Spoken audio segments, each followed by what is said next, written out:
फैसल आबाद में पाक फौज से इजहार यकजहती के लिए रैली का इनेकाद किया गया। रैली में शुरका की बड़ी तादाद ने शिरकत की। शुरका का कहना था कि वतन की हिफाजत के लिए पाक फौज के शाना बशाना खड़े हैं। मजीद क्या तफसीलात जान लेते हैं नदीम हुसैन रिजवी से। जी नदीम, आगाह कीजिएगा। जी बिल्कुल, पाक फौज को सलाम पेश करने के लिए इस वक्त जो है वो रैली निकाली जा रही है और भारत की तरफ से जो बुज़दिलाना कार्रवाई है वो उनका मुंह तोड़ जवाब देने के लिए जो पाक फौज ने जो काम किए हैं वो काबिल तहसीन है।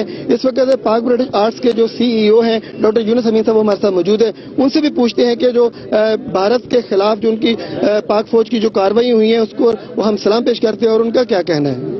पाक ब्रिटिश आर्ट्स की पूरी टीम की तरफ से मैं पाक फौज को सलाम पेश करता हूं और अल्हम्दुलिल्लाह पाक फौज की कोशिशों की वजह से और इनकी सरहदों पे जो जानों के नजरानों की वजह से आज हम सुकून की नींद सो रहे हैं। आज हम कारोबार कर रहे हैं, आज हम फेस्टिवल्स मना रहे हैं, हम ईदें शबरातें मनाते हैं, सिर्फ इस वजह से कि अल्लाह ने हमें इतनी जुर्रतमंदाना फौज दी है जो कि सरहदों की हिफाजत करती है। अल्लाह ताला इसको कायम और दायम रखे और इसकी ताकत में इजाफा करे। पाकिस्तान जी बिल्कुल, जैसा कि आपने सुना कि अगर हम यहाँ पर जी रहे हैं, सांस ले रहे हैं तो पाक आर्मी की वजह से जिन्होंने भारत की बुज़दिलाना पाक आर्मी के शाना बशाना खड़े हैं। नदीम हुसैन रिजवी फैसलाबाद में अवाम के जोशो खरोश के हवाले से आगाह कर रहे थे। नदीम, बहुत शुक्रिया आपका।